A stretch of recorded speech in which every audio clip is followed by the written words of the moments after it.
So in case you've been living under a rock, Iman Gadzhi has recently released his brand new The One Thing event. And in this, he releases his entire content ecosystem, which includes every SOP, resource, template, planner, guide, and strategy that he used to grow his own personal brand. And so I went through this so that you don't have to, and broke it down into a 3-step formula that literally any coach, business owner, agency, school owner, anyone like that can use to start generating hundreds of leads with YouTube. And the best thing about it is you don't need a big team, you don't need a big following, and you don't need to put in hours of work each week into each video. So there's 3 steps to this system. First, we're going to look at why YouTube is actually so crucial if you have a skill or service or anything like that. Then we're going to look at the actual fundamentals that you can use to grow on YouTube before finally looking at actual strategies that you can implement straight away. And so first, we're going to look at why YouTube is so crucial, especially if you have a skill. And I want to go over the know, like, and trust formula. This is basically the idea that if somebody knows you, they like you, and they trust you, then they're going to be 10 times more likely to buy. And someone who consumes all of your information, well, they will build these 3 things. They will know you, they will like you, and they will trust you. And by creating long form content, it gives you the room to have that genuine connection with your audience. And by having that genuine connection, then you're going to build a lot more trust, allowing you to make a lot more sales. It also gives you an edge, and it makes you an authority figure in your niche. And I wanted to give you some examples of this. So let's look at 3 people. Charlie Morgan, for example, is in the self-improvement business entrepreneurship space. Before that, it was a red ocean full with loads of different gurus. But Charlie Morgan came in and added his own unique twist to the niche and blew up. Same thing with William Brown. He came into the coaching niche and blew up. Same thing with KJ Rainey, who makes like 100k a month. He came into the copywriting niche and blew up. All by coming in and adding a unique twist to it, building trust with their audience through genuine, authentic connections. And so if you can become an authority figure inside of your own niche, then it will give you an edge that cannot be replicated. And also there's a general rule that someone must consume about 7 hours of your content to buy. And YouTube is the best place to get somebody to consume 7 hours of your content without making podcasts or anything like that. Really, it's the one thing that you have that just can't be replicated by anybody else. Nobody can replicate you, they can't replicate your personal brand. Well, I mean, I guess they can't at the moment, but if you're watching in 10 years, then you might be able to clone you. But still, the point stands, nobody can replicate your personal brand. And so there's 2 things to making an unreplicable personal brand. First, you've got your unique edge. So you got to look at what are your areas of expertise, what are your unique skills, and what's your unique personality. If you can understand these 3 things, then you can start to create a completely unique personal brand that literally nobody can replicate, nobody can get near. And this will give you an edge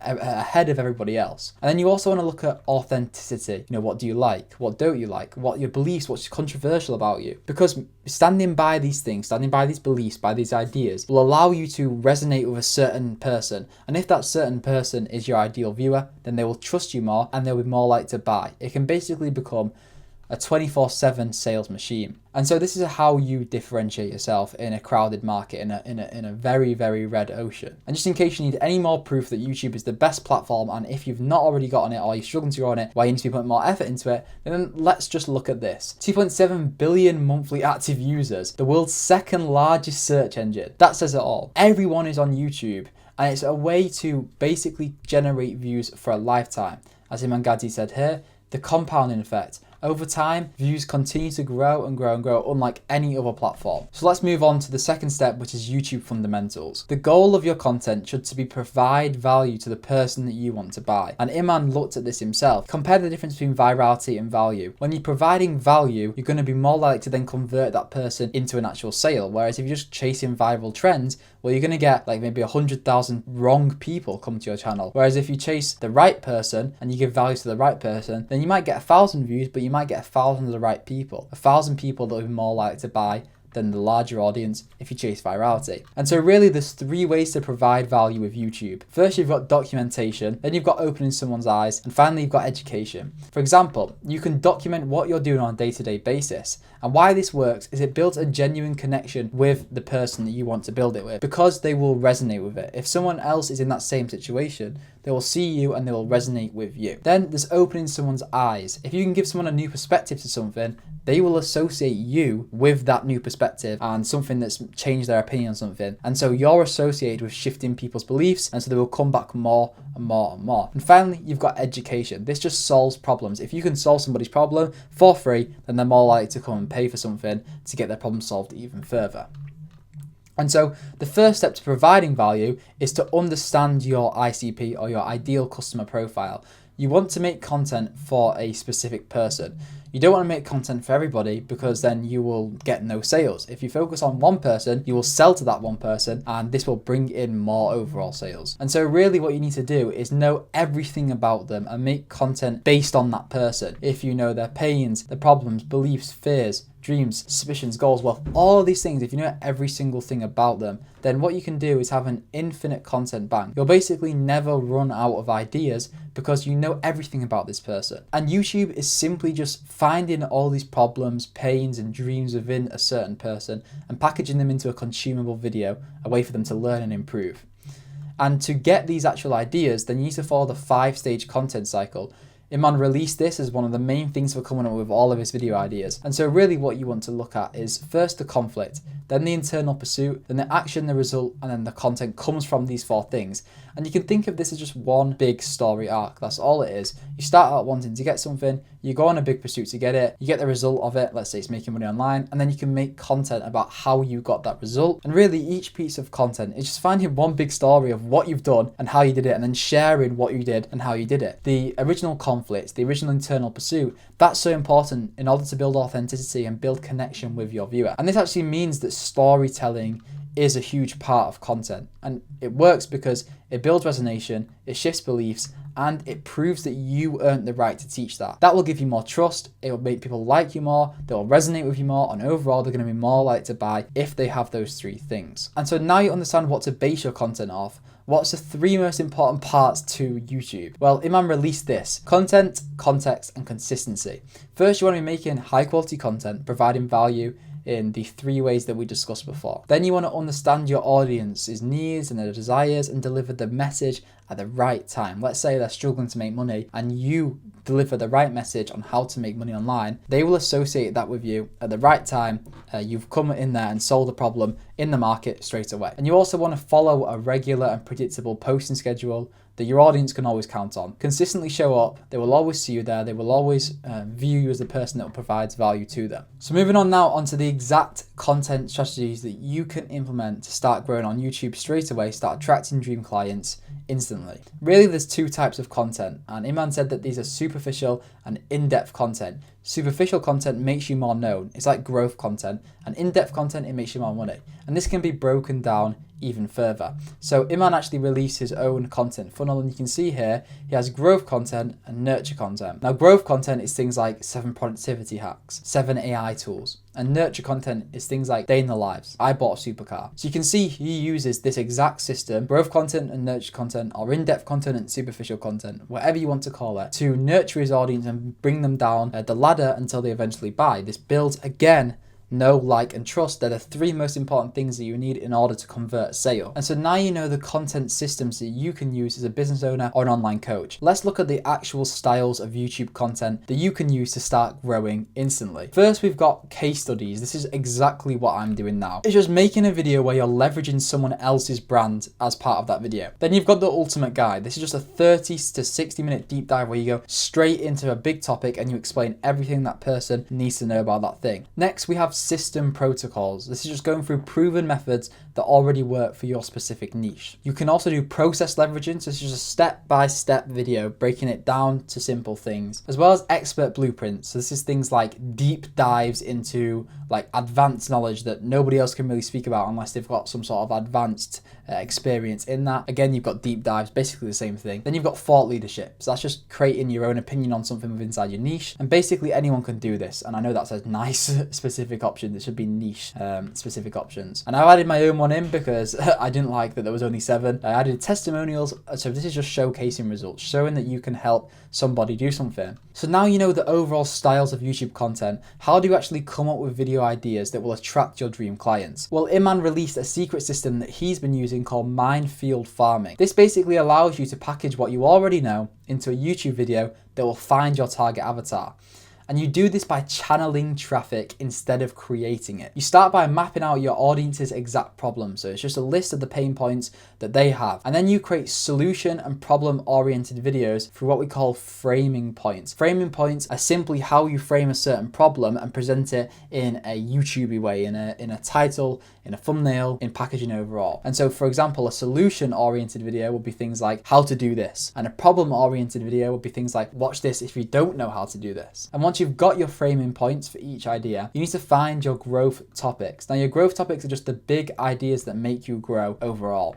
And so, for example, Iman's are like millionaire habits and like dopamine detox things and like, things like that. And once you've done that, you can use the proven formats to start coming up with actual concrete video ideas, what you would say in each one, and how you would do it. Okay, so now you know how to find winning video ideas. What are the actual YouTube anatomy systems that you can use to start growing? First, we've got the key elements of a successful YouTube video. It starts with the video idea. This is just a strong concept of what your video will be about. At the end of the day, if the idea isn't good, then nobody will want to watch it. So first you need to make sure you have a good video idea. Then you move into the title and the thumbnail. These two things work together to drive the click. This just gets the person to click on your video and watch the video. Without this, then your video won't be clicked on and nobody will see the good content inside of it. After that, you've got your hook, which is just the first 30 seconds, breaking down what they will expect from the video, hooking them in, opening loops, getting them ready to watch the actual video. And then once you've been through the hook, you've got the rest of the body, and that just follows the general structure of like hook, story, call to action. And then in there, you can provide value. Moving on to the golden rules of YouTube. These are things that you must always do when it comes to our YouTube videos. And if you start implementing them now, you will get a head start and stop yourself from making mistakes that so many new YouTubers make. So first, you must always satisfy the title and thumbnail immediately and deliver value as soon as possible. So you must always confirm the video is what they think it's going to be about, because then if it's some sort of clickbait thing, then they're just going to click off. Don't have a welcome or intro segment. They were like, yo guys, what's going on? My name's Marcus. Don't do any of that. Just get straight into the meat of the video. Don't overly talk about your channel. You don't want to come across as cocky.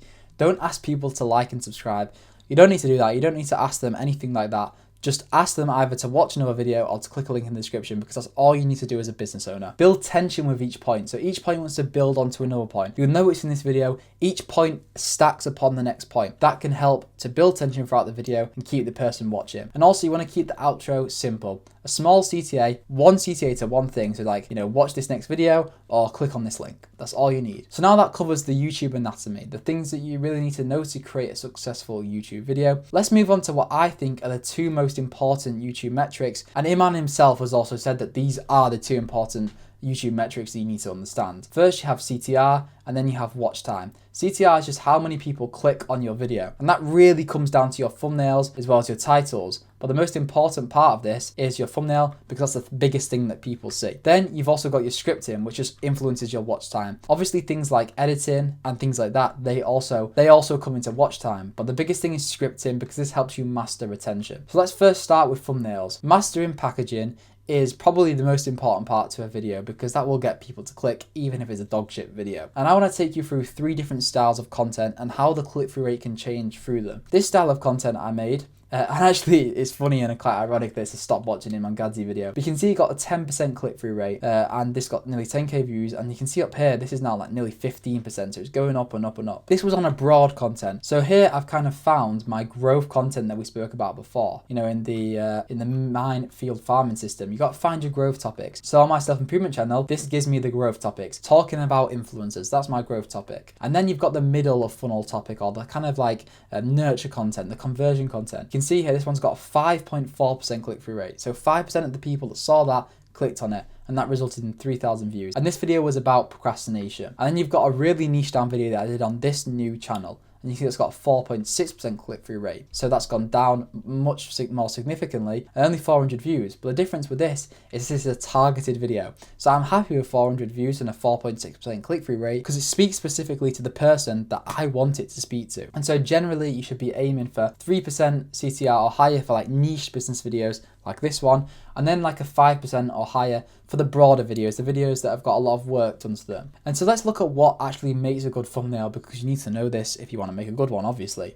And so you want to show the thing in action. So let's say you're talking about habits, maybe show you doing that habit. You want to use things that relate to the viewer's pain points. So for example, if they are struggling to stop watching their phone, you may have somebody looking sad, looking at his phone. Then you want to remember how it actually is going to look on mobile, because if it looks shit on mobile, if you can't see anything, then people aren't going to click. Most people watch on mobile. Then you've got relatability. So it actually wants to relate in some way, include elements and pictures that relate to your viewer's current situation. You want dynamic mid-action shots for even more relatability. For example, if you're making a video on journaling, you'd have a picture of you sat there journaling yourself. Another thing that you can do is have realistic before and after representations. So instead of something like a bar being down here and a bar being down up on the other side, should I say, you would have something like a picture of you sad on one side and a picture of you happy on another side. That's a realistic representation instead of an abstract representation. You want to align the thumbnail with the core idea of the video. It needs to actually match into it, what it's about, or it will just be clickbait. Then you want to expand on the title. You don't want to repeat it. So if you've got some sort of text that you're going to put inside of the thumbnail, don't repeat the title with that text. Always expand on it, add to it, add to that idea of relatability, to pain points, to the action, anything like that. And so if you want to learn how to create good thumbnails, I would recommend, if you're a business owner, create a thumbnail database. Just collect any good thumbnails you see in one area. I do this on Notion. I have 500 plus thumbnails. This can allow you to break them down and understand what makes those thumbnails work. Then plan out for each video maybe 2 to 4 thumbnails that you're going to use, and then outsource them. If you can afford this as a business owner, I would highly recommend doing it, because it's the thing that you're not going to have the time to learn. You don't want to do graphic design. So outsource them and just give them an accurate representation of what you want for each thumbnail, and they'll go ahead and make it. And once you've done this, you can move on to thumbnail testing. So this is more advanced level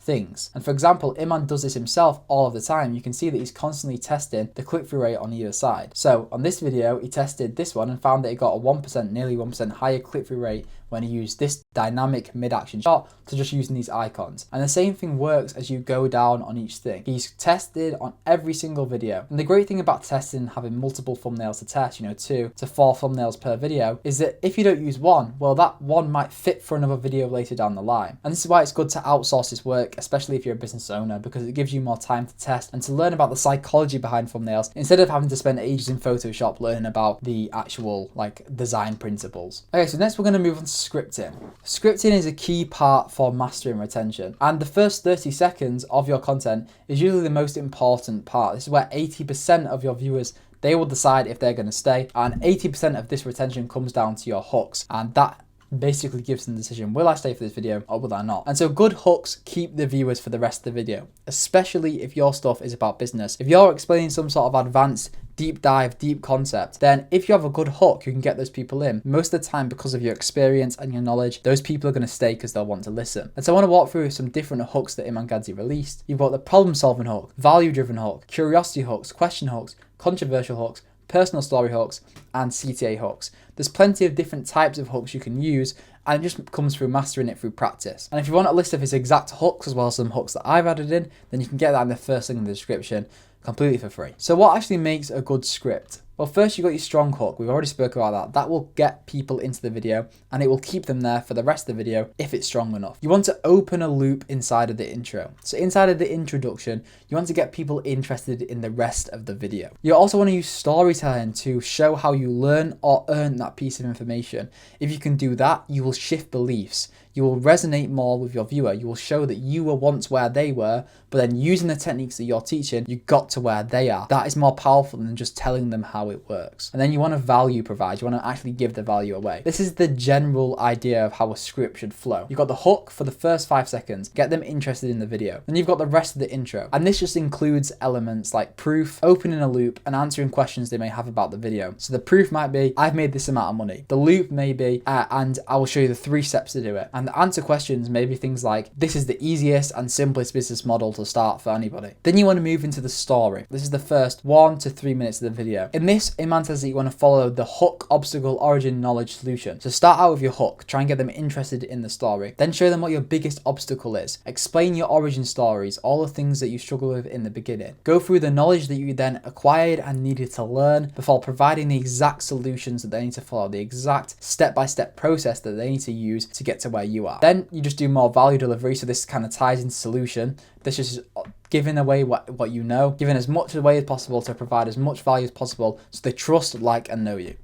And finally, you go into CTA. This is the final part of the video and one of the most important parts because it gets them from the video onto your business, onto your school page, onto whatever it is you have. All of your CTA should have an intention. Iman said that you should be specific with who and what you want your viewers to do. So don't ask for likes, comments, and subscriptions all at once. Just say one thing. Make it clear. So for example, go to the next video.